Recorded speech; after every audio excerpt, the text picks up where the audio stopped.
첫 번째 질문부터 드릴게요. 네. 우선 코로나 상황 때문에 레지던시 결과 보고전을 온라인으로 치르셨잖아요. 제목이 열지 않는 전시였는데요. 저도 이제 웹사이트를 통해서 전시의 퍼포먼스를 봤어요. 근데 영상 설치와 웹 커미션 작품이라는 서로 다른 질감의 두 작업을 온라인상에 겹쳐놓고 볼 수 있어서 흥미로운 지점이 분명히 있었어요. 작가 입장에서 소감도 궁금한데 코로나 상황에서 레지던시 경험과 또 이제 온라인으로 전시까지 하신 경험은 어떻게 느끼셨는지, 뭐 서로 뭔가 교차되는 지점이 있었는지, 뭐 좀 비껴나가는 부분이 있었는지 좀 알고 싶어요. 네. 온라인 전시가 오픈하기 전까지는 제 작품만 두고 봤을 때는 크게 어렵지는 않았었던 것 같아요. 네. 그러니까 같은 연장선상에서 작품을 제작을 했었는데 OSS에서 가장 첫 번째 행사로 진행했었던 액세스전은 이제 동명의 이름으로 같은 작품을 스크린 설치로 제작을 했었었고, 그 작품 같은 경우에는 온라인으로 보여주기 힘든 물성이나 형태를 갖고 있는 작품들을 네. 위한 전시여서 열지 네. 않는 전시라고 전시장이라는 공간 안에 설치를 해두고 작업을 보여주는 것이었고요. 두 번째로 참여한 거는 온라인에 특화된 작품으로, 기존 작업에서 작품은 굉장히 단순하지만 그 안에는 제가 전달하고자 하는 내용들이 많은 경우들이 있어서 그걸 일종의 단서로 제공하듯이 보는 사람한테 네네. 색인화를 해서 보여주고 그거를 찾아 나가는 과정을 전달하면 어떨까라는 생각으로 인덱스라는 작품을 제작을 했었습니다. 네. 말씀하신 어떤 가능성과 아쉬움에 대한 건 저도 충분히 공감을 하는데, 네. 아까 제가 이야기하고 싶었던 부분이 영상 설치 작품의 특성, 그리고 이제 권아람 작가의 작업에서 나타난 어떤 형태의 아름다움이 실제로 봤을 때 저는 그 질감을 느낄 수가 있었거든요. 그래서 디지털 스크린하고 거울을 결합한 영상 설치 작업을 2017년 이후에 꾸준히 해오고 계시고, 개별 조각처럼 처음 보여주셨던 납작한 물질이 있었고, 이후에 전시 현장 공간과 갈수록 깊게 관계하는 형태로 발전을 한 걸로 봤는데요. 2018년 1NJ+1에서 보여줬던 납작한 세계 전시에서부터 2019년 서울시립 남서울미술관 기획전 불안한 사물들을 출품했던 유령월하고 투명한 사물들, 그리고 같은 해 플랫폼을 기획전 가능한 최선의 세계에서 선보였던 AACTF 작품이 모두 해당이 된다고 보았어요. 근데 이러한 영상 설치 작업에 대해서 스스로 스크린의 물씬성과 상품성을 드러내는 전략이라고 논문에 쓰신 걸 제가 봤거든요. 네. 그래서 미디어에 대한 어떤 비판적인 태도를 미디어 아트라고 불리는 작품으로 메타적으로 보여주고자 하는 전략으로 언급을 하셨는데, 형태 자체에서 나타난 아름다움은 분명히 작가의 메시지에 좀 관심을 갖도록 유도하는 어떤 장치가 되는 것 같아요. 네. 네. 작업을 해오면서 영상에서 내러티브를 전달하는 작업보다는 그 내러티브를 전달하는 매체인 미디어에 관해서 이제 관심이 많이 가기 시작을 했었고, 그래서 이제 매체론이나 미디어가 어떤 의미를 가지는지 여러 가지 방면에서 좀 정보도 좀 찾아보고 고민을 많이 했었는데, 네. 그러한 개념들이 이제 작업의 주된 내용이 되고, 네. 형식적으로는 포장되거나 아니면 재단된 것처럼 보일지라도 시각적으로 뭔가 균형 있게 만든다라는 개념보다는 네. 그 내용을 전달하기 위해서 거울이나 스크린이 가지고 있는 그 반사되는 특징들을 활용하는 것이었기 때문에 네.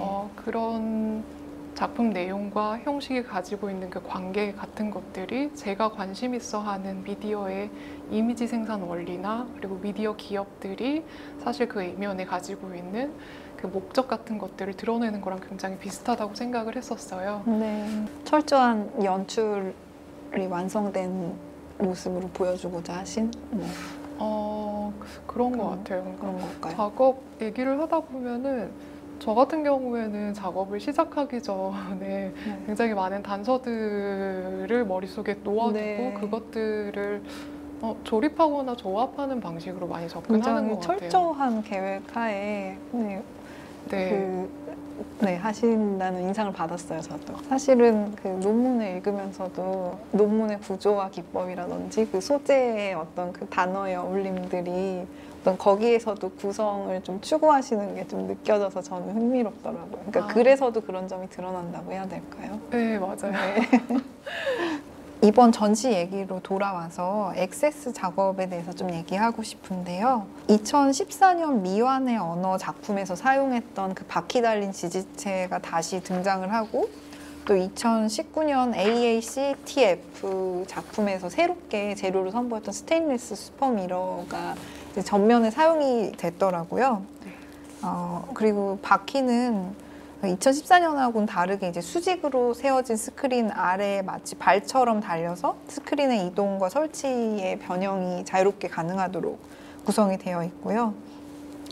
또 아까 말씀드렸던 그 슈퍼 미러가 기존에 사용하셨던 아크릴 거울보다 훨씬 더 밀착해서 달라붙은 느낌이 시각적으로도 드러나면서 어떤 그 물성에 대한 변화를 느낄 수가 있었거든요.